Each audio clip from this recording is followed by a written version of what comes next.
சேனலை ஷேர் பண்ணுங்க, லைக் பண்ணுங்க, சப்ஸ்கிரைப் பண்ணுங்க. ஃபைனலா அந்த மணி அடிக்கிறத மட்டும் மறந்துடாதீங்க.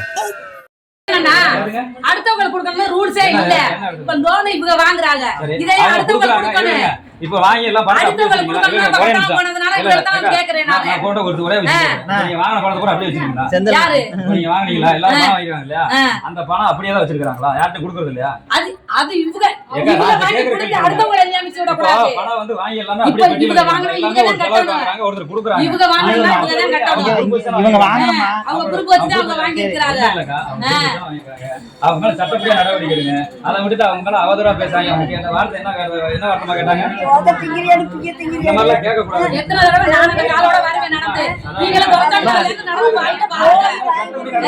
அதுக்காக வந்து பாருங்க. ஒரு தடவை ரெண்டு தடவை அம்மா ஏன் மாச கட்டிட்டு நான் பாந்துக்கிட்டு இருக்கேன். அது வந்து தப்பு தான் செய்ய முடியும். நீ தர வேண்டாம் விட்டுறேன்ட்டே நான் சொல்ல வேண்டாம். நீங்க கட்டாயம் நான் ஃபுல் சப்போர்ட் பண்றேன். போங்கம்மா. நீங்க குழுக்காரன கூட்டிட்டு வர பேங்கையே கூட்டிட்டு பேங்க் பூரா கூட்டிட்டு தெரியுமா? எல்லாருக்கும் தெரியும்ல. இல்ல வேண்டாம். வாங்கும்போது இனிச்சு கிடக்க, கொடுக்கும்போது வளைச்சு கிடக்கா. இல்ல இல்ல பாருங்க. இல்ல வாங்கும்போது இனிச்சு தான வாங்குறோம். இல்ல இனிச்சு தான வாங்குறோம். கொடுக்க முடியல. கொடுக்க வேணா, அடுத்தவங்களுக்கு எதுக்கு கொடுக்கணும்?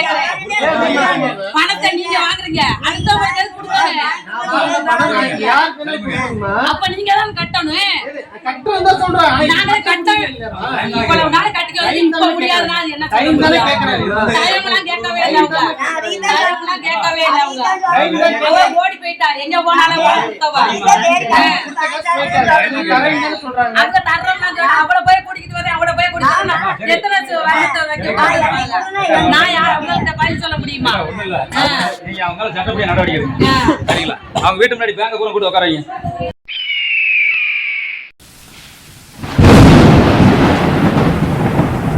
சேனலை ஷேர் பண்ணுங்க, லைக் பண்ணுங்க, சப்ஸ்கிரைப் பண்ணுங்க. ஃபைனலா அந்த மணி அடிக்கிறத மட்டும் மறந்துடாதீங்க.